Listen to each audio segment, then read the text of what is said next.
Parents meeting school management اور والدین کے تعلقات کو بہتر بنانے کے ساتھ ساتھ طلبہ کی تعلیمی کامیابیوں اور سیکھنے کے عمل میں ان کی مشکلات کو جاننے کا بہترین ذریعہ ہے۔ اسی لیے دعوت اسلامی کے تحت چلنے والا تعلیمی ادارہ فیضان اسلامک اسکول سسٹم اساتذہ اور پیرنٹس کے درمیان رابطوں کا سلسلہ رکھنے کے لیے پیرنٹس مینجمنٹ میٹنگ کا انعقاد کرتی ہے۔ اس وقت فیضان اسلامک اسکول مینجمنٹ کے کیمپسز میں پیرنٹس میٹنگ کا سلسلہ جاری ہے۔ گزشتہ دنوں ملیر جام گوٹ کیمپس اور گلشن معمار کیمپس میں پیرنٹس میٹنگ منعقد کی گئی، جس میں فیضان اسلامک اسکول سسٹم کے CEO، operation head, HOD HR اور ٹیچرز نے پیرنٹس سے ملاقات کی اور والدین کی جانب سے اسکول انتظامیہ کو اسکول کی بہتری کے لیے دیے جانے والے مشورے کو سراہا، جبکہ اسکول انتظامیہ نے والدین کو بچوں کی درست تربیت کے حوالے سے آگاہی فراہم کی۔ پیرنٹس کا مدنی خبروں سے گفتگو کرتے ہوئے کہنا تھا کہ فیضان اسلامک اسکول سسٹم میں کم فیس میں بہترین تعلیم کے ساتھ ان کی تربیت بھی کی جاتی ہے، جس کی ہر والدین خواہش رکھتا ہے اور ہمیں فیضان اسلامک اسکول سسٹم پر بھرپور اعتماد ہے۔ دعوت اسلامی کا جو فیضان اسلامک اسکول ہے، اس میں پڑھائی پرفارمنس وغیرہ بہت اچھی ہے،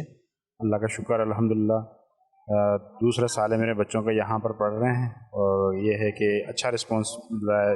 یہاں کا ماشاءاللہ ماحول بہت ہی زیادہ اچھا ہے۔ اب اپنے بچوں کو دعوت اسلامی کے اسلامی فیضان اکیڈمی اسکول میں اب ایڈمیشن کروایا۔ میرے بچوں کے اندر فیضان اسلامک میں آ کر بہت زیادہ امپروومنٹ ہوئی الحمدللہ۔ فیضان اسلامک اسکول سسٹم کی اس وقت 21 سٹیز میں 44 برانچز موجود ہیں، جس میں طلبہ و طالبات کو دینی و دنیاوی تعلیم کے ساتھ ساتھ ان کو اخلاقیات کی بھی تعلیم دی جا رہی ہے۔ مدنی چینل کے ناظرین، اس وقت فیضان اسلامک اسکول سسٹم میں داخلے بھی جاری ہیں، آپ جلدی کریں کیونکہ داخلے محدود ہیں۔